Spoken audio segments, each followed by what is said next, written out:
नमस्कार, खबर दोपहर में आपका स्वागत है। आपके साथ मैं हूं शिप्रा झा। नालंदा के परवलपुर में 3 लोगों की गोली मारने का मामला सामने आया है। मामूली विवाद में 3 लोगों को गोली मारी गई, जिसमें 2 महिला की मौके पर ही मौत हो गई, जबकि एक की हालत गंभीर है।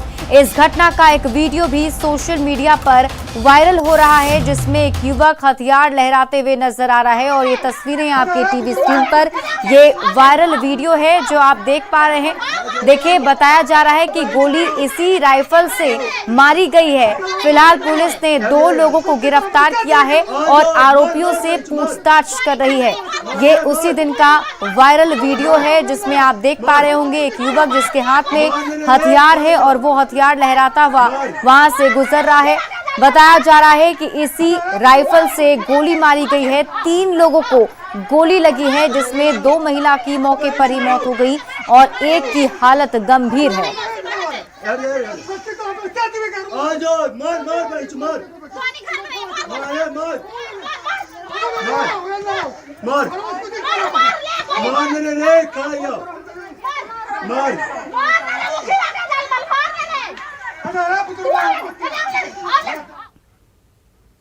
पूर्णिया में 6 माह की गर्भवती महिला के साथ दुष्कर्म का मामला सामने आया है। मामला कस्बा थाना क्षेत्र का बताया जा रहा है। पीड़िता ने गांव के ही मोहम्मद आजाद पर दुष्कर्म का आरोप लगाया। पीड़िता के मुताबिक आरोपी ने घर में घुसकर उसके साथ दुष्कर्म किया। जब उसने शोर मचाया तो परिजनों ने उसे पकड़ लिया। गांव वालों ने मामले की सुलह और आरोपी के खिलाफ कार्रवाई की बात कही, लेकिन बाद में आरोपी के खिलाफ कोई कार्रवाई नहीं की गई, जिसके बाद महिला ने थाने में प्राथमिकी दर्ज न्याय की गुहार लगाई है। थानाध्यक्ष ने मामले की जांच कर आरोपी के जल्द गिरफ्तारी की बात कही है।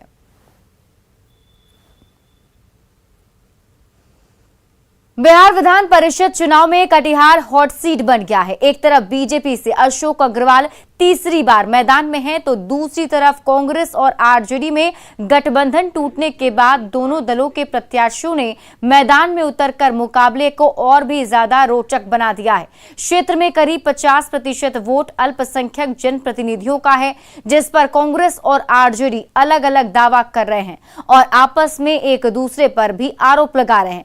पूर्व सांसद और कांग्रेस नेता तारिक अनवर ने अपने प्रत्याशी के जीत का दावा करते हुए राजद पर वादा खिलाफी का आरोप लगाया है, तो राजद नेता और राज्यसभा सांसद अशफाक करीम ने तारिक अनवर के आरोपों पर पलटवार करते हुए कांग्रेस पर सेक्युलर वोटों को कमजोर करने का आरोप लगाया है। सांप्रदायिक शक्तियां हैं, उससे बिहार को बचाया जाए, इसीलिए हम लोगों ने आरजेडी को समर्थन दिया। लेकिन आरजेडी अगर समझती है कि हम अकेले उस लड़ाई को लड़ सकते हैं, तो हमको लगता है कि ये गलतफहमी उनकी जल्दी दूर हो जाएगी। तो ये जो साजिश है कि सेकुलर जमात को नहीं जीतने देने की, ये उनकी साजिश है, लेकिन राष्ट्रीय जनता दल उसके विपरीत है। शरद यादव की पार्टी लोकतांत्रिक जनता दल का आरजेडी में विलय हो गया। इस मौके पर पार्टी प्रमुख शरद यादव ने बीजेपी को हराने के लिए सबको एक होने की अपील की और कहा कि कोई भी पार्टी अकेले बीजेपी को नहीं हरा सकती। विलय के बाद मौके पर शरद यादव से बात की हमारे सहयोगी अमितेश ने। शरद जी, आपकी पार्टी का आरजेडी में आज विलय हो गया है, क्या आपकी स्ट्रेटजी रही, क्या सोचकर कि आपने आरजेडी में विलय करने का फैसला किया? व्यापक एकता के लिए हमने ये कदम उठाया। अकेले एकता यहीं नहीं रहना चाहिए, देश भर में सारे अपोजिशन को एक होना चाहिए। जो भारत स्थिति भारत देश की है, इस विकट परिस्थिति में आज सबको एक हो जाना चाहिए। मैंने अपनी पार्टी से शुरू कर दिया। इसका विलय राष्ट्रीय जनता दल में हो गया, क्योंकि हम पहले लोग आपस में सब एक थे, अलग अलग पार्टी चलाने का कोई मायने नहीं, इसलिए हमने तय कर लिया कि हमारा लोकतांत्रिक जनता दल जो है उसका विलय राष्ट्रीय जनता दल। तेजस्वी यादव के युवा नेतृत्व को कैसे देखते हैं? तेजस्वी यादव के भविष्य को कैसे देखते हैं? युवा नेतृत्व है, उनको कैसे मजबूत करेंगे? आने वाले बिहार में उनका अकेले बिहार नहीं, सब तरफ जाकर के वो एकता के लिए मुहिम चलाएंगे और आने वाले बिहार के चुनाव में उनको विजय मिलेगी। सबको साथ लेने की आप तैयारी करेंगे? बाकी जो जनता परिवार के दूसरे लोग हैं सबको भी आप चाहेंगे? जनता परिवार से काम नहीं चलने वाला, ये देश भर में व्यापक एकता होना चाहिए और हमारा जो लोगों से संपर्क है हम यही कोशिश करेंगे। चलिए, बहुत बहुत धन्यवाद। तो ये थे लोकतांत्रिक जनता दल के नेता शरद यादव, जो पूर्व केंद्रीय मंत्री, जिनकी पार्टी का विलय आरजेडी में हो गया है। यहाँ पर उनका कहना है कि तेजस्वी यादव के नेतृत्व को भी हम मजबूत करेंगे और एक बार फिर से अपनी आरजेडी में वापसी पर, आरजेडी में उनकी पार्टी के विलय पर काफ़ी खुश दिख रहे हैं। कैमरामैन प्रहलाद के साथ अमितेश, न्यूज 18 दिल्ली। शरद यादव की पार्टी का आरजेडी में विलय पर जेडीयू और बीजेपी ने चुटकी ली और कहा है कि परिवार की विरासत को बचाने की कोशिश हो रही है। समाजवाद का चोला ओढ़ कर परिवारवाद को आगे बढ़ाने वाले दो पारिवारिक पार्टियों का विलय की चर्चा है। एक वैसे दल के मुखिया हैं जो अपनी बेटी की राजनीति को आगे बढ़ाने के लिए और अपने बंगले को बचाने के लिए, तो दूसरे तरफ वैसे पार्टी के मुखिया हैं जो अपने बेटे के राजनीति को आगे बढ़ाने के लिए और गलत तरीके से बनाए गए मॉल को बचाने के लिए राजनीति कर रहे हैं। जदयू से लोजद, लोजद से राजद, राजद से फिर लोजद और फाइनली लोजद का विलय किससे? तो राजद से। वाह शरद जी वाह, हमने कभी सोचा नहीं था कि एक कुर्सी के लिए, एक बंगले के लिए आप यहां तक पहुंच जाएंगे। खैर, आपकी बात, आपकी कथनी और करनी में हमेशा से फर्क रहा है। आम जनता पार्टी के राष्ट्रीय अध्यक्ष विद्यापति चंद्रवंशी ने वीआईपी पार्टी के अध्यक्ष मुकेश सैनी पर जमकर हमला बोला है। मुकेश सैनी को ब्लैकमेलर बताते हुए उन्होंने कहा कि जिस एनडीए ने उन्हें सम्मान दिया, आज उन्हीं से विश्वासघात करने में जुटे हुए हैं। मुझे याद है यूपीए गठबंधन में इन्हें बाहर का रास्ता दिखा दिया गया था, चूंकि उन्हें यह शंका थी कि ये बाद में ब्लैकमेल करेंगे और इस आधार पर ये इन्होंने प्रमाणित कर दिया यूपी का चुनाव और अन्य बिहार में एमएलसी के चुनाव में भाग लेकर के कि ये ब्लैकमेल, राजनीतिक दबाव बनाने के लिए ब्लैकमेल कर रहे हैं। तो ऐसे कारणों से इन्हें बोचहा सीट नहीं दिया भारतीय जनता पार्टी ने, मैं तो यही समझता हूँ। बेगूसराय में होली की रात हुई चाकूबाजी में घायलों से मिलने स्थानीय सांसद और केंद्रीय मंत्री गिरिराज सिंह सदर अस्पताल पहुंचे और प्रशासन को आड़े हाथों लिया। केंद्रीय मंत्री ने प्रशासन की कार्यशैली पर सवाल उठाए और जल्द ही मामले में कार्रवाई की मांग की। केंद्रीय मंत्री ने आरोप लगाया कि साजिश के तहत ऐसा किया जा रहा है और प्रशासन कुछ नहीं कर रहा है। मैं देख रहा हूं कि कल से प्रशासन का रवैया हिंदुओं को तबाह करने का हो रहा है। जो सीसीटीवी कैमरा था उसको निकाल लिया गया, उसके जो मूल होते हैं, यानी साक्ष्य को छुपाने की कोशिश की जा रही है, मिटाने की कोशिश की जा रही है।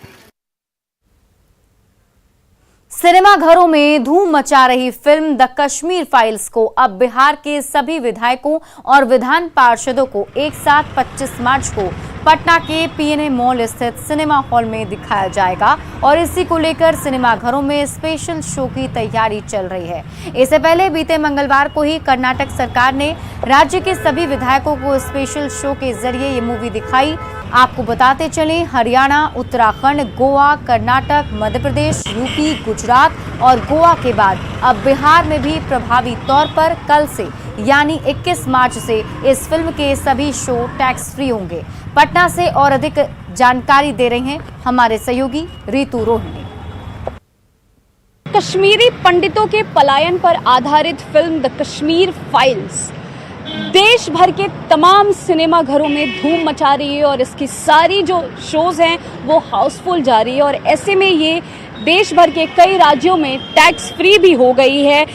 हरियाणा, गुजरात, मध्य प्रदेश, कर्नाटका, त्रिपुरा व गोवा जो है ऐसे राज्य हैं जहां पर ये टैक्स फ्री हो गई है और बिहार में भी प्रभावित तौर से 21 मार्च से ये मूवी जो है वो टैक्स फ्री हो जाएगी। और इसके साथ ही आपको जानकारी देते चले कि बिहार के जो है वो विधायक और विधान पार्षदों को अब ये मूवी दिखाने की तैयारी जो है वो जोर शोर से चल रही है। आप इस वक्त तस्वीरों में देख रहे हैं जो सिनेपोलिस, इसी सिनेपोलिस में पाटलिपुत्रा इलाके के पीएनएम मॉल में स्थित इस सिनेपोलिस सिनेमा हॉल में बिहार के विधायकों और विधान पार्षदों को ये मूवी 25 मार्च को दिखाई जाएगी और उसी की तैयारी चल रही है।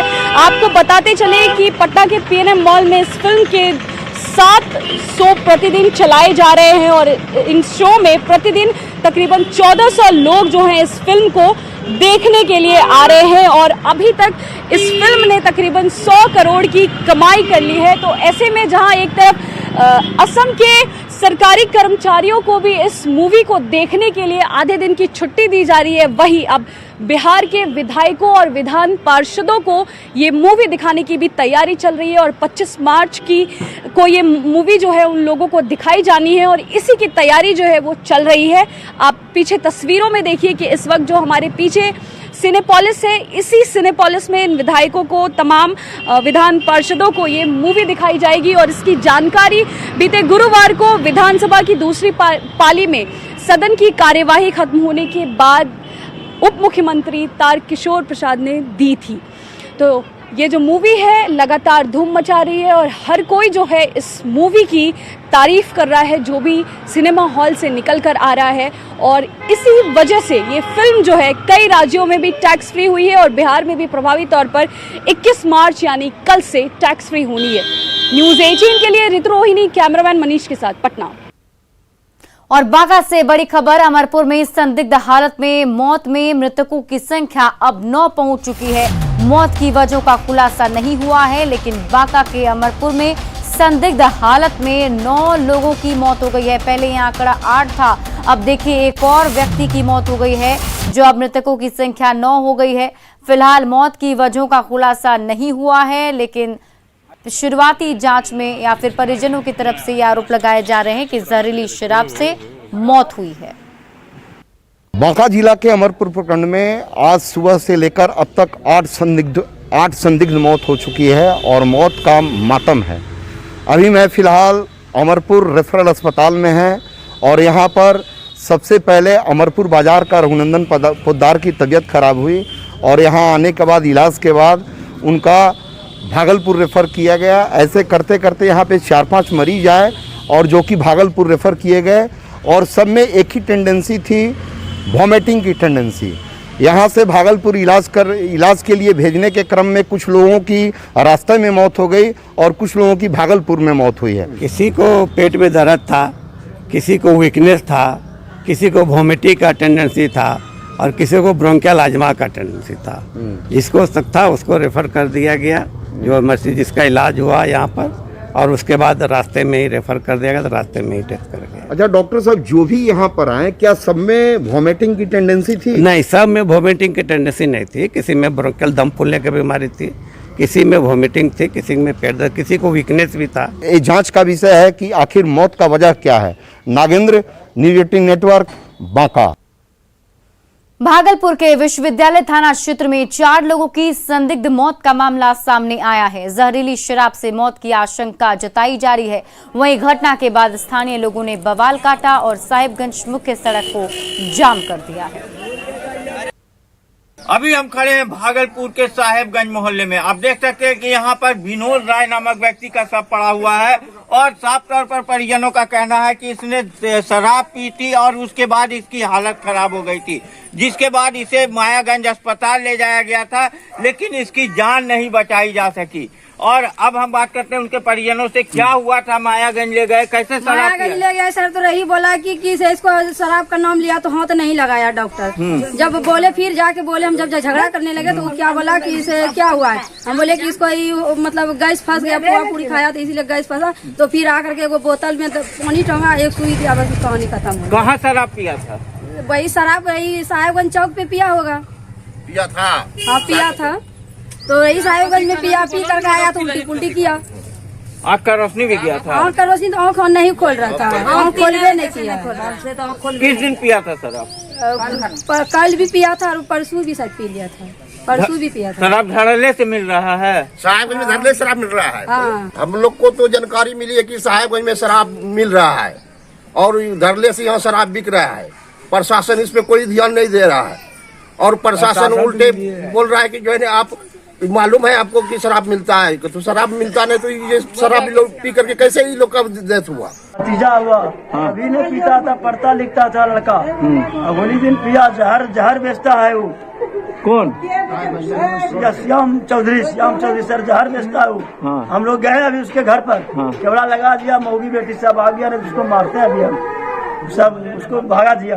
दिन पार्टी उटी किया था, उस दिन ठीक रात में आकर वो सो गया था। कल वो 12 बजे तक नहीं उठा तो हम लोग सोचे कि पता नहीं, तो लोग गए डॉक्टर के यहाँ, तो नाइट में डॉक्टर का रहा, वहाँ भी ठीक था, वो नॉर्मल हुआ था, सुबह अचानक एक्सपायर कर गया। अब देखने वाली बात है कि जिला प्रशासन और पुलिस प्रशासन इसको लेकर क्या कार्रवाई करती है। आशीष रंजन, न्यूज 18 भागलपुर। वहीं मौके पर एसडीओ और डीएसपी पहुंचे हैं और लोगों को समझाने की कोशिश कर रहे हैं। प्रशासन की तरफ से मौके पर भारी संख्या में पुलिस बल को तैनात किया गया है। प्रशासन शराब से मौत की बात को इनकार कर रहा है। तो सत्यापन का विषय है, हम डिस्टर्ब हो गए, कुछ नहीं, कुछ संदिग्ध सभी लोग तो बोल ही नहीं रहे शराब पिए। देखिए ये तो सत्यापन का विषय है, तो एक बार हम लोग कर लेते हैं कंफर्म, उसके बाद। लेकिन प्रशासन खुल के क्यों नहीं बात कर रही मीडिया से कि आखिर में कारण क्या है, स्पष्ट क्यों नहीं बता रहे? नहीं देखिए, हम लोग जैसे बात करते हैं तुरंत से, तो तुरंत से चीजें नहीं होती है, जांच होता है, उसमें एक समय लगता है, उसके बाद जानकारी दी जाती है। अभी 2 लाशें हैं, 2 मौतें हुई है, एक और कल भी ऐसा सूचना मिल रहा है कि कल भी एक मौत हुई थी, जिसको इन लोगों ने जला दिया है, और एक हॉस्पिटल अभिषेक नाम का एक लड़का है जो हॉस्पिटल में अभी इलाज उसका इलाज चल रहा है। तो क्या कारण लग रहा है सर लगातार? कारण अभी स्पष्ट नहीं है, इन लोग के द्वारा बताया जा रहा है कि ऐसा हो सकता है, लेकिन हम लोग पोस्टमार्टम करवा रहे हैं। पोस्टमार्टम करवाने के बाद जो भी चीज़ें सामने आएगी उसको फिर उस पर हम लोग अनुसंधान करेंगे। यदि आप लोगों का सस्पेंशन सही होगा तो फिर हम लोग जो सप्लायर साइड है, कौन कहाँ से दारू आया, किसके पास से आया, उसको चिन्हित करेंगे, फिर हम लोग कानूनी कार्रवाई। भागलपुर के विश्वविद्यालय थाना क्षेत्र के साहेबगंज में 4 लोगों की संदिग्ध मौत से पुलिस विभाग में हड़कंप मचा हुआ है। परिजन जहां जहरीली शराब से मौत की बात कह रहे हैं, तो वहीं पुलिस इससे इनकार कर रही है। हालांकि पुलिस ने इस मामले में शराब बेचने के आरोपी श्याम चौधरी और उसके परिवार वालों को गिरफ्तार किया है। पूरे मामले में पुलिस पर लापरवाही के आरोप लग रहे हैं। इस मामले में मोहल्ले के एक युवक ने बड़ा खुलासा भी किया। उसने बताया कि उसने 13 मार्च को विश्वविद्यालय, ललमटिया और नाथनगर थाने को शराब आने की सूचना दी थी, लेकिन तीनों थाना ने थाना क्षेत्र नहीं होने की बात कहकर कोई कार्रवाई नहीं की। युवक ने बताया कि इस चीज को लेकर उसे वरीय पुलिस अधीक्षक बाबूराम को भी 4 बार फोन किया, लेकिन उन्होंने भी फोन नहीं उठाया। ऐसे में पुलिस की कार्यशैली पर गंभीर सवाल उठ खड़े हो रहे हैं। जॉइंट रेड समझ रहा है, अपना दिमाग क्लियर करो थोड़ा। इसकी सूचना हमने पुलिस प्रशासन को पहले दी, उन लोगों ने रिस्पॉन्स नहीं लिया। कोई बोलता कि हमारा क्षेत्र नहीं है, कोई थाना बोलता हमारा क्षेत्र नहीं है। किस किस को थाना को कहे? ललमटिया को कहे, नाथनगर को बोले, यूनिवर्सिटी को बोले। इन लोगों ने कह दिया हमारा क्षेत्र नहीं है। उसके बाद हमने एसएसपी साहब को कॉल किया, एसएसपी साहब ने कॉल नहीं उठाया। कितने बार किया फोन? एसएसपी साहब को 4 बार हम कॉल किए थे 13 मार्च को। वो कॉल नहीं उठाया, तो लास्ट में मतलब जो जब कॉल को नहीं उठाया हम भी चुप होकर बैठ गए। लेकिन ये जो घटना आज घटी है, अगर इस हमारी बात को अगर 13 को वो लोग मान लेते, आज ये मृत्यु कितना मौत हुआ आज? आज मृत्यु हो गई 4, आग लगा के 4 हो गई। तो थाना क्या कहता था?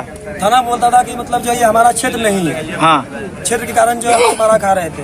लेकिन आज जो मृत्यु हो गई, आज इतने थाना एक साथ आ गए, आज किसका क्षेत्र है ये प्रशासन हमको जवाब नहीं दे। क्या है कारण, ये संदिग्ध है और इसका जो भी सत्यापन उपरांत आपको जानकारी मिलेगी। पोस्टमार्टम क्या जाएगा सर? आज तक 7 लोगों की वही मैं बता रहा हूँ कि अभी ये हम लोग सत्यापन कर रहे हैं, क्योंकि आप लोग भी देख रहे थे कि हम लोग आने के बाद अभी लोग जाए और इन्हीं सब चीज़ों में व्यस्त आगे की प्रक्रिया में हम लोग लग रहे हैं। और फिलहाल इस बुलेटिन में अभी के लिए बस इतना ही, लेकिन न्यूज 18 बिहार झारखंड पर खबरों का सिलसिला लगातार जारी है।